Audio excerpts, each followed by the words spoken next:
السلام علیکم ورحمۃ اللہ وبرکاتہ۔ ناظرین اکرام، پیغمبر اسلام صلی اللہ علیہ وسلم کی شان میں گستاخی ہرگز برداشت نہیں، ملعون خاتون کی فوری گرفتاری ہو، وارث پٹھان کا مطالبہ۔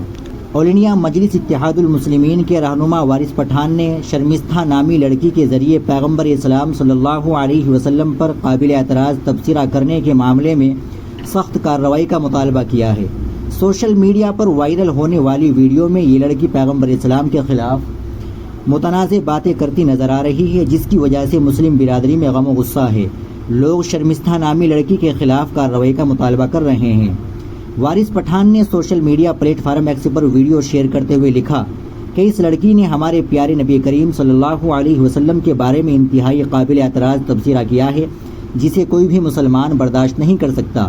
مرکزی وزارت داخلہ کو ٹیگ کرتے ہوئے وارث پٹھان نے کہا کہ یہ لڑکی سماج میں نفرت پھیلا رہی ہے، اس کے خلاف سخت کارروائی کی جانی چاہیے۔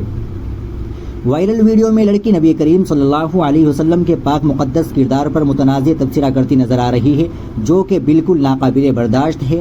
لوگ اس لڑکی کے خلاف کارروائی کا مطالبہ کر رہے ہیں۔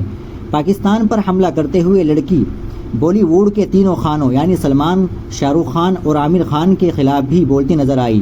وہ کہتی ہے کہ تینوں خان کبھی بھی بھارتی فوج کی حمایت میں کچھ نہیں بولتے اور ہمیشہ خاموش رہتے ہیں، اس لیے وہ غدار اور منافق ہے۔ اس واقعے کے بعد مسلمانوں میں کافی غصہ ہے۔ سوشل میڈیا پر کئی لوگوں نے وارث پٹھان کی حمایت کرتے ہوئے کہا کہ مذہبی جذبات کی توہین کرنے والوں کے خلاف قانونی کارروائی کی جائے۔ یاد رہے کہ اس سے قبل بھی بی جے پی کے سابق ترجمان نپور شرما نے پیغمبر اسلام صلی اللہ علیہ وسلم کے بارے میں متنازع تبصرہ کیا تھا، جس کے بعد ان کی گرفتاری اور ان کے خلاف سخت کارروائی کو لے کر مسلمانوں نے ملک گیر احتجاج بھی کیا تھا۔ ناظرین کرام، آپ اس خبر کے تعلق سے کیا کہیں گے؟ کمنٹ باکس میں ضرور بتائیں، ویڈیو کو لائک اور شیئر ضرور کریں۔ السلام علیکم ورحمۃ اللہ وبرکاتہ۔